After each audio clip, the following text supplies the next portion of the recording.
mungkin karena berasal dari satu generasi yang memperjuangkan demokrasi, jadi saya setiap mendengar negara ingin sekali mengontrol perilaku masyarakat, itu tiba-tiba badan saya itu bentol-bentol, Pak. Ya. Agak sensitif saya itu mendengar kosakata hoax, mengancam, kemudian delegitimasi pemerintah, ya, berbahaya bagi pikiran manusia, ya, dan seterusnya. Itu banyak sekali omongan-omongan yang dalam pengertian generasi saya itu sebetulnya kosakata lama yang tidak ada lagi sebenarnya di dalam demokrasi kita. Salah satu sebabnya memang nanti saya akan menguraikan ada 3 hal sebenarnya kenapa kegamangan transisional ini muncul sekarang ini. Ada 3 sebetulnya, dan tema ALC malam ini luar biasa bagus karena kita harus temukan ini, ya, dan kita harus juga temukan nanti pada poin ketiga, temukan jawabannya. Pada siapa kita harus meminta agar kegamangan transisional ini diselesaikan. Pertama, saya kira kita ini elit-elit, terutama elit berkuasa, dengan segala maaf saya mau mengatakan, itu mengalami kegamangan dan kegagapan naratif soal demokrasi. Ya, mungkin nggak ada yang menikmati demokrasi itu dan tidak mengikuti prosesnya, sehingga makin hari saya tidak menemukan ada kaum intelektual yang sanggup membela pikiran-pikiran pemerintah, pikiran hukumnya, ya. Apa kalau ekonomi kan lebih banyak tukang itu kan, karena kontrol panel saja. Ya. Tapi pikiran-pikiran ideal soal masyarakat, soal freedom of speech, soal kebebasan mimbar, soal kampus dan sebagainya, itu semakin jarang kita dengar. Dan saya pengen nantang hari-hari itu, pengen dengar gitu, ada pendukung pemerintah itu yang agak ideal berbicara tentang demokrasi, ya, tentang nilai-nilai yang kita perjuangkan tahun 98. Kegagapan itu karena nggak tahu bahwa konstitusinya berubah secara mendasar. Ini terutama yang saya ingin katakan itu. Falsafahnya berubah, kita berubah dari negara totaliter kepada negara demokrasi. Ini kurang ini dipahami, apalagi turun ke penegak hukum, mohon maaf ya. Ini di atasnya, di kaum intelektualnya saja ini nggak nyanda ini pikiran. Bahwa dulu di zaman totaliter itu, negara dianggap lebih penting daripada masyarakat. Negara tujuan besar kita. Semua melebur untuk negara. Negara lebih penting daripada rakyat. Itu falsafah totalitarian yang kemudian menyebabkan kita semua ini dikebiri oleh negara. Negara mengontrol pikiran, negara mengontrol kebebasan mimbar, kebebasan berpendapat, sehingga hampir tidak ada lagi kebebasan itu. Itulah yang memicu ledakan sosial, bukan karena orang nggak makan sebenarnya, tapi karena dihimpit kita ini oleh ketidakbebasan. Lahirlah negara demokrasi. Kalau kita membaca 4 kali amandemen, pasal-pasal paling banyak dalam amandemen itu adalah tentang kebebasan individual, hak-hak kita. Coba baca itu pasal 28 itu sampai JK itu semua tentang kebebasan. Kenapa kita ini mengimpos kebebasan? Karena dalam demokrasi kita curiga kepada negara. Negara ini harus dicurigai, and necessary evil. Negara itu sinful sebetulnya. Negara itu semacam kejahatan yang terpaksa kita hadirkan karena kita ingin mencapai tujuan dan cita-cita lain. Maka kecurigaan kepada negara upacara dari rakyat demokrasi. Jadi kalau ada negara nggak mau dicurigai, jangan hidup di sini. Masih ada 2 negara boleh tempat hidup sekarang. Korea Utara sama Tiongkok sana. Jangan di sini. Ini udah berubah. Indonesia sudah berubah, Pak. Jadi kosakata menjatuhkan legitimasi pemerintah, memang mau dijatuhkan legitimasi pemerintah. Emang kenapa? Dia dibayar kok. Maling lagi. Sudah dibayar maling lagi. Jatuhkan itu kredibilitasnya. Kalau Anda mau kredibilitas Anda bagus, bela diri secara baik, secara intelek, bicara yang baik. Jangan kemudian mengimpus pasal-pasal karet untuk mengancam orang yang berpendapat dong. Kalau orang bego nggak bisa jadi pemimpin dalam demokrasi, itu teorinya. Hanya orang cerdas yang bisa memimpin demokrasi.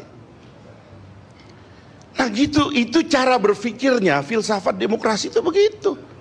Dan kita sudah bikin konstitusinya.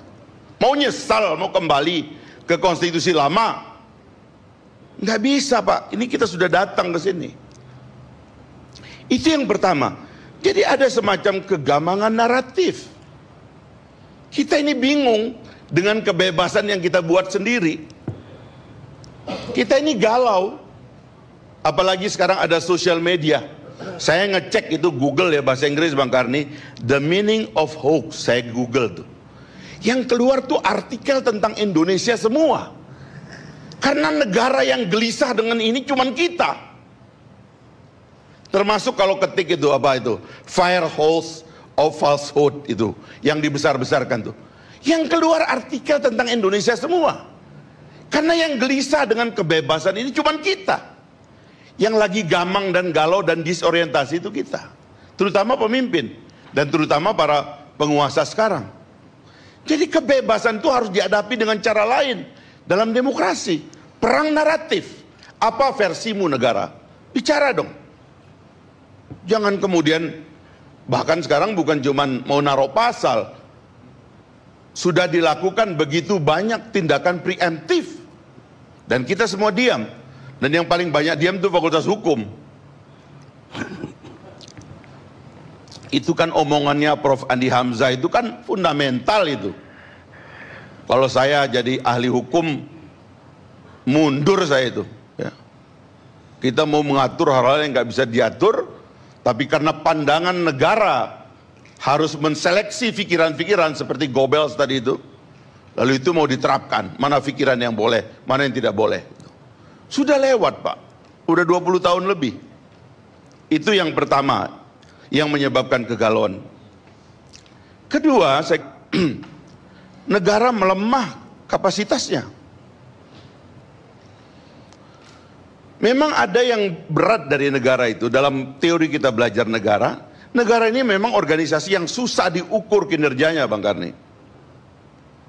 Ngukir kinerja pribadi, kinerja perusahaan, kinerja keluarga, kinerja organisasi non-profit. Bahkan Peter Drucker menulis tentang organisasi non-profit sehingga kita bisa menilai kinerja dengan baik. Negara itu lembaga organisasi sosial besar yang sulit dinilai kinerjanya. Sehingga kadang-kadang negara itu gagal pun nampak sok sukses. Dan itu juga yang terjadi dengan kita sekarang ini. Negara kita ini saban hari berkampanye sok sukses. Padahal gagal. Saya ini anggota DPR, saya ini mengawasi banyak pekerjaan pemerintah. Saya baru terbang dari Lombok tadi. Kenapa orang Lombok tuh begitu marah tadi, kampanyenya dahsyat? Karena orang Lombok merasa ditipu. Bagaimana negara 8 bulan yang lalu presidennya mengangkat buku tabungan kayak begini, saya akan transfer besok 50 juta, sampai hari ini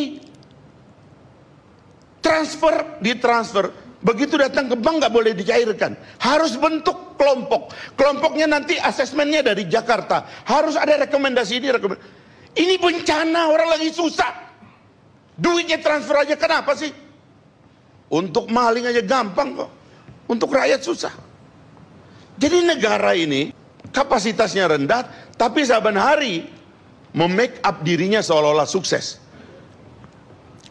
Dan termasuk gagalnya itu adalah gagal menghadapi narasi.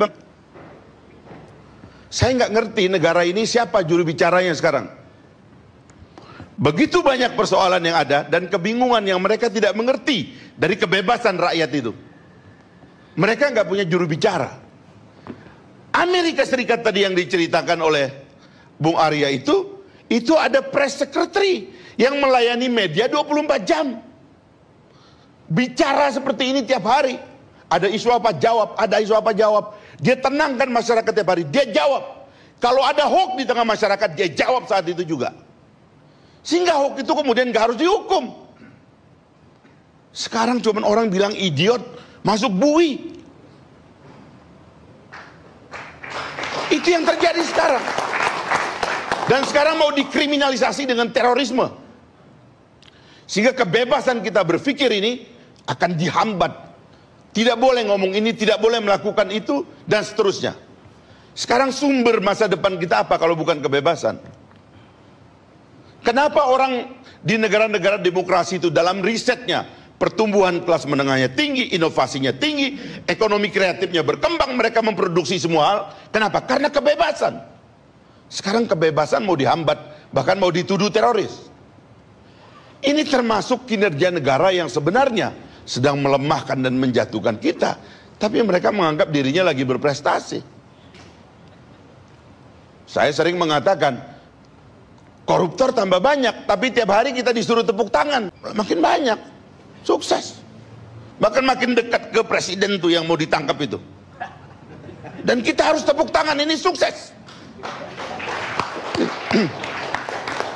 Jadi itu yang ketiga, yang kedua, yang terakhir Bang Karni, yang saya ingin katakan adalah lemahnya kapasitas kepemimpinan. Terus terang, pidato terakhir Pak Jokowi di Jogja itu sebetulnya adalah puncak dari ditunjukkannya kepada kita bahwa kepemimpinan presiden lemah. Apa sih susahnya menjelaskan siapa diri Anda sehingga Anda nggak dicurigai macam-macam sama rakyat? Hak rakyat tuh tahu siapa kamu, siapa bapak kamu, apa ideologi kamu, apa sejarah kamu. Begitu rakyat inginnya kepada presiden. Memang kenapa? Dia yang milih kita, rakyat yang bayar pajak.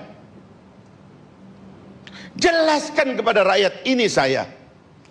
Jelaskan fitnah, ini warna saya. Ini buku yang saya pernah tulis, ini pikiran saya. Mari kita berdiskusi, mari kita berdebat. Susahnya apa? Terus menggunakan podium publik untuk mengatakan saya akan lawan. Yang mau lawan apa? Yang mau dilawan pikiran. Bagaimana orang yang tidak punya pikiran melawan pikiran? Jadi sekali lagi, kegalauan transisi yang tiga hal ini menurut saya adalah alasan orang untuk melihat di mana sebab kegelisahan masyarakat dan kenapa orang itu merubah pilihannya. Saya kira saya sudah jawab malam ini. Kalau mau berubah masih ada waktu 20 hari. Terima kasih Bang Karni.